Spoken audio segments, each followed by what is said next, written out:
Would you like to make a podcast? Spotify has a way to let you make one easily, distribute it everywhere, and even earn money, all in one place, for free. It's called Spotify for Podcasters, and here's how it works. Spotify for Podcasters lets you record and edit right from your phone or computer, so you can start creating today. Then you can distribute your podcast to Spotify, and everywhere else podcasts are heard. And video podcasts are also available on Spotify. With Spotify for Podcasters, you can earn money in a variety of ways, including ads and podcast subscriptions. And best of all, it's totally free. You know, ever since I discovered Spotify for Podcasters, I've enjoyed sharing my favorite stories with children around the world. If you've ever thought of starting your own podcast, download the Spotify for Podcasters app or go to spotify.com/podcasters to get started.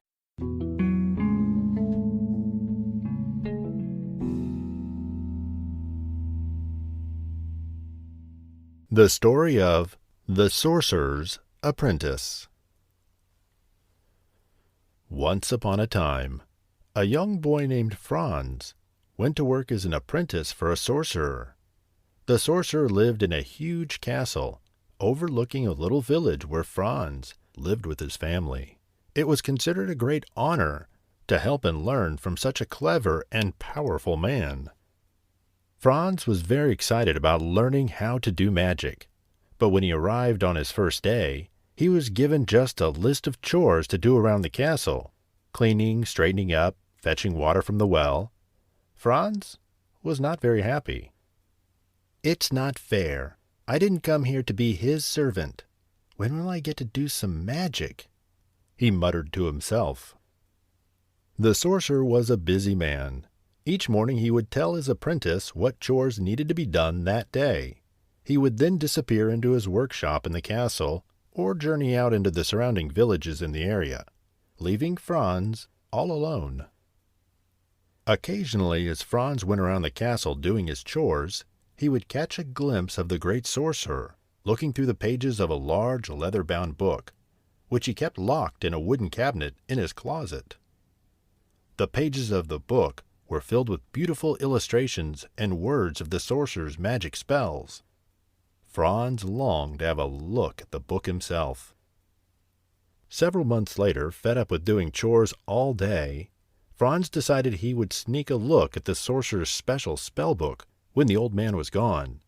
As the sorcerer got ready to leave the castle that day, he called out to Franz, "Boy, I need you to scrub the floor of the great hall for me.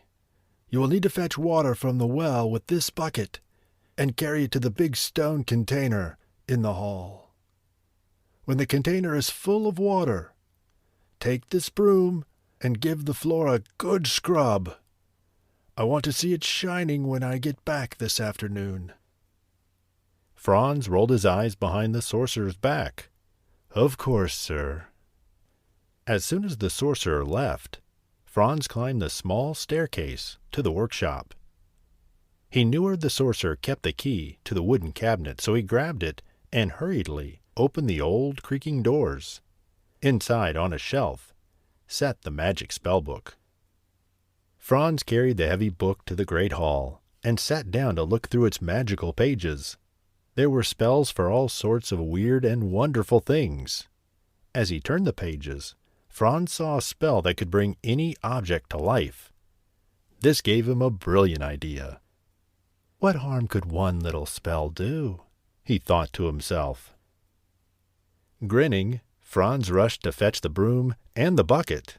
He placed the broom on the floor and sat back at the desk, and slowly chanted the words of the magic spell. He couldn't wait to see the broom clean the great hall itself. At first, nothing happened.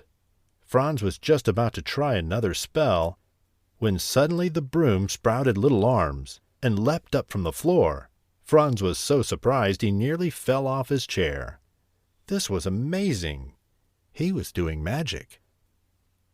"Broom," he commanded, "take the bucket to the well and fetch water to fill that container."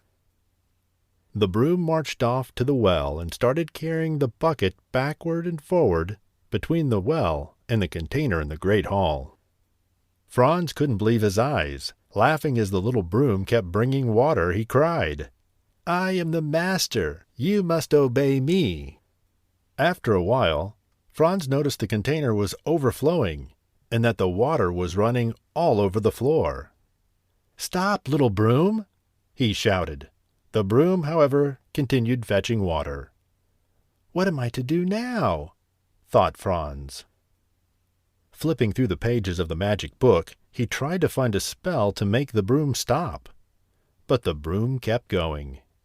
By now the water was all over the floor. Franz grabbed an axe and chopped the broom into small pieces.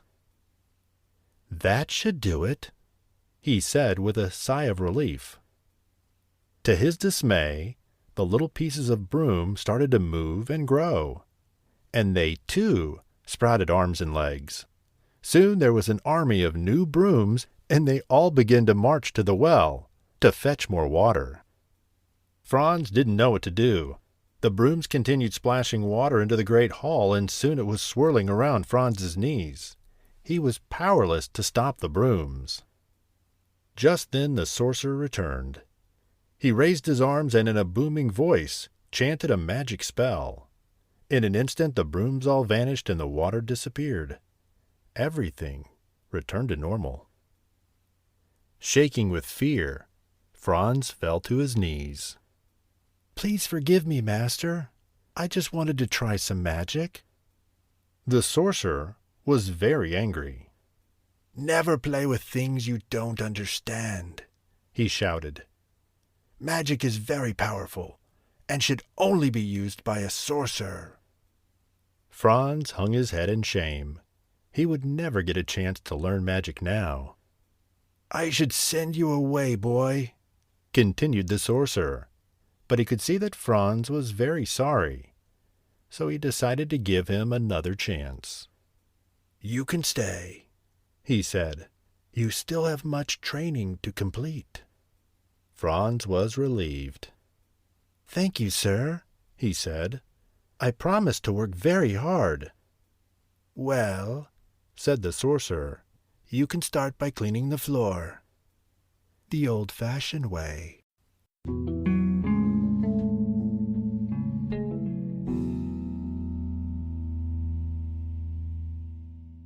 Thank you for listening to Bedtime Stories. Please make sure to follow us for more stories and, of course, share them with a friend.